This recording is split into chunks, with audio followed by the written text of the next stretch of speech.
January the 3rd, 2024, Uber Select gone.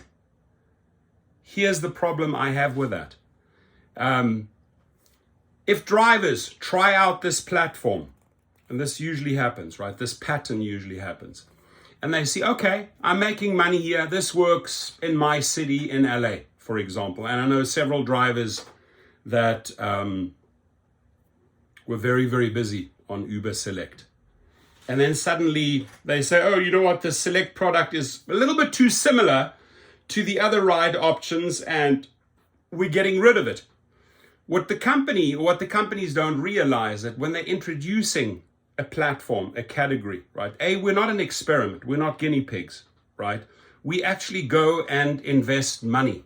So if you have a guy here that says, okay, I'm doing pretty okay in Select. I want to up my game a bit. I'm going to get myself a really nice new Select car for those purposes. Can you just imagine? You just went out and splashed or had thought along these lines that you splashed out money in October, November, or you were intending to spend money in December buying a vehicle that fits perfectly into that Select program, right? And now, boom, it's gone. You're off that platform and you know what? Go back to X.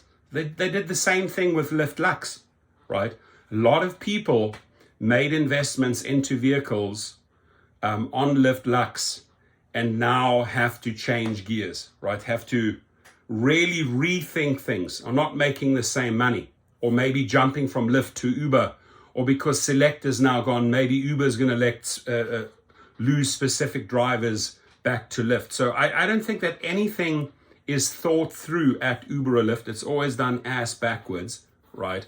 But the repercussions, ladies and gentlemen, the repercussions of such big changes affect drivers. And I don't think that they take that into consideration. I don't think they take the financial considerations that drivers have to make here. Now, you know what? We're just going to get rid of that platform. January, it's gone. You deal with it. You bought that car. Tough shit, right? So therefore, as of January 3rd, 2024, Uber Select will no longer be available. Your ability to drive and earn with other Uber products won't be affected by this change. Very, very similar to what a lot of drivers have just gone through on Lyft Lux. And if you do go into the upper echelon vehicles, if you do go into the upper categories, please, please, please make sure you also build out your own LLC, your own company, your own private clients. I show you below in the course, right? So at least you have a backup. If you are spending this type of money on that type of car, make sure you're at least, if you have to resort to another platform, as they say, at least you have that backup of building out your own clients. We're committed to providing an excellent experience for all drivers and riders, and we appreciate your patience during this transition.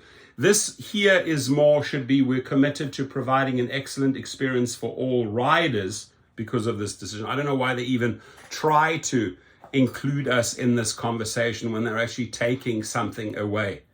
Totally wrong. But your comments, please. Are you affected by this? I've had several drivers contact me.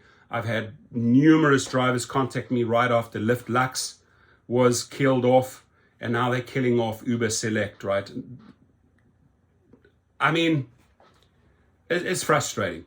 It's frustrating because I know people spend money on this and make big decisions on this, and then suddenly you get an email. Sorry, it's gone. Deal with it.